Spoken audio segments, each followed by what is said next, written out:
I am running to be president for all of America, not half of America, because there is no victory in winning for half of America.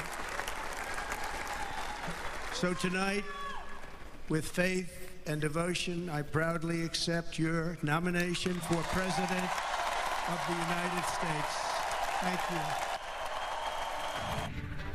Tonight, Donald Trump closing out the Republican National Convention by accepting the GOP nomination that you just saw there on stage for the first time since Saturday's assassination attempt, saying this will be the only time you hear him describe it. Fox 26 anchor Anthony Armstrong is live in Milwaukee with a recap of his more than 90-minute speech tonight. Anthony. Yeah, Rashi and Lena, the former president, as you can hear cheers here in the crowd, a very pleased crowd. Basically listened to what he said here for more than 90 minutes.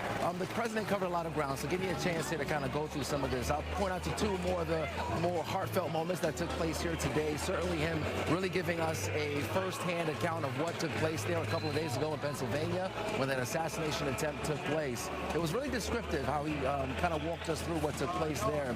Not to mention, he spoke about the crowd that did not move when those shots were fired. He also talked about the victims that were the firefighter that was killed and also the other victims that were injured as well. We learned from him that $6.3 million will be going to the families of those victims. He also walked over to the helmet and the jacket of the firefighter that was shot and killed and who was from Buffalo and gave it a kiss, that helmet.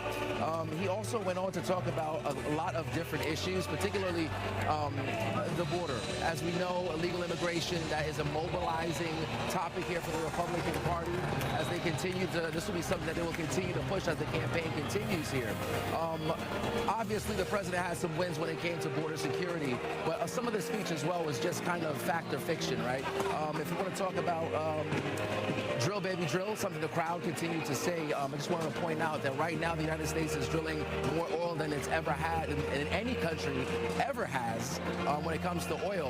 What is factual is that it started in 2018 under the Trump presidency, but as of right now it has continued to increase over those years, and that is just one of the many things that the president talked about that was factually incorrect. But I think overall, when you talk about what this crowd was looking for here was American dominance in every aspect, whether it's trade, whether it's the border, whether it's international affairs, whether it was accurate or not. I don't think the people in this crowd really cared, to be honest with you. There are folks crying even when he talked about the assassination attempt on Saturday. So this was a speech that went over 90 minutes again. He started around 9 o'clock or so, and he covered a lot of ground. But he says, another thing I want to point out too, VP candidate J.D. Vance, he said, J.D., quote, "You're going to be doing this for a long time and enjoy the ride." And you know, he has been tapped as the person who will carry on this MAGA movement. As you can hear another cheer here from the crowd as the opera singer ends to basically end this convention here in Milwaukee. It now heads to Houston, Texas in 2028. But if you guys have any questions, just let me know here. But in that 90 minutes, he covered a lot of different room.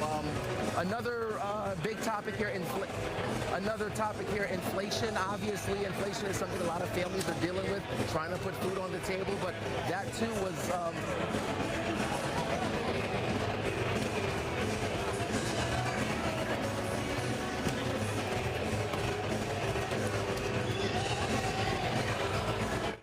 Just recently, I spoke to the grieving mother of Jocelyn Nungary, a wonderful woman, a precious 12-year-old girl from Houston who last month was tied up, assaulted, and strangled to death after walking to the convenience store just a block away from her house.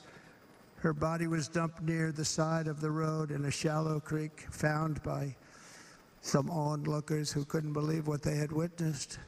Charged with Jocelyn's heinous murder are 2 illegal aliens from Venezuela who came across our border, were in custody, and were then released into the country by this horrible, horrible administration that we have right now.